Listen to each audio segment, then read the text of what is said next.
The Art of Money Getting, or Golden Rules for Making Money, by Phineas Taylor, P.T. Barnum. Read by Douglas Harvey.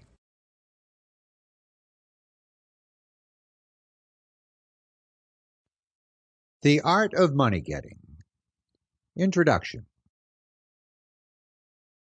In the United States, where we have more land than people, it is not at all difficult for persons in good health to make money. In this comparatively new field, there are so many avenues of success open, so many vocations which are not crowded, that any person of either sex who is willing, at least for the time being, to engage in any respectable occupation that offers, may find lucrative employment. Those who really desire to attain an independence have only to set their minds upon it and adopt the proper means, as they do in regard to any other object which they wish to accomplish, and the thing is easily done. But, however easy it may be found to make money, I have no doubt many of my hearers will agree it is the most difficult thing in the world to keep it. The road to wealth is, as Dr. Franklin truly says, as plain as the road to the mill. It consists simply in expending less than we earn. That seems to be a very simple problem. Mr. Micawber, one of those happy creations of the genial Dickens, puts the case in a strong light when he says that to have an annual income of £20 per annum and spend £20 and sixpence is to be the most miserable of men, whereas to have an income of only £20 and spend but £19 and sixpence is to be the happiest of mortals. Many of my readers may say, "We understand this. This is economy, and we know economy is wealth. We know we can't eat our cake and keep it also." Yet I beg to say that perhaps more cases of failure arise from mistakes on this point than almost any other. The fact is, many people think they understand economy when they really do not. True economy is misapprehended, and people go through life without properly comprehending what that principle is.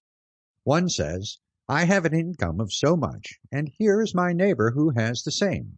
Yet every year he gets something ahead, and I fall short. Why is it? I know all about economy." He thinks he does, but he does not. There are men who think that economy consists in saving cheese parings and candle ends, in cutting off 2 pence from the laundress's bill and doing all sorts of little, mean, dirty things. Economy is not meanness. The misfortune is also that this class of persons let their economy apply in only one direction. They fancy they are so wonderfully economical in saving a halfpenny where they ought to spend 2 pence that they think they can afford to squander in other directions. A few years ago, before kerosene oil was discovered or thought of, one might stop overnight at almost any farmer's house in the agricultural districts and get a very good supper, but after supper he might attempt to read in the sitting room and would find it impossible with the inefficient light of one candle. The hostess, seeing his dilemma, would say, "It is rather difficult to read here evenings. The proverb says you must have a ship at sea in order to be able to burn 2 candles at once. We never have an extra candle except on extra occasions." These extra occasions occur perhaps twice a year. In this way, the good woman saves $5, $6, or $10 in that time, but the information which might be derived from having the extra light would, of course, far outweigh a ton of candles. But the trouble does not end there. Feeling she is so economical in tallow candles, she thinks she can afford to go frequently to the village and spend $20 or $30 for ribbons and furbelows, many of which are not necessary. This false connote may frequently be seen in men of business, and in those instances it often runs to writing paper. You find good businessmen who save all the old envelopes and scraps and would not tear a new sheet of paper if they could avoid it for the world. This is all very well. They may in this way save $5 or $10 a year, but being so economical only in note paper, they think they can afford to waste time, to have expensive parties, and to drive their carriages.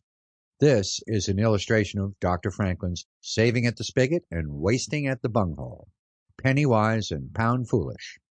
Punch in speaking of this one idea class of peoples. Sample complete. Ready to continue?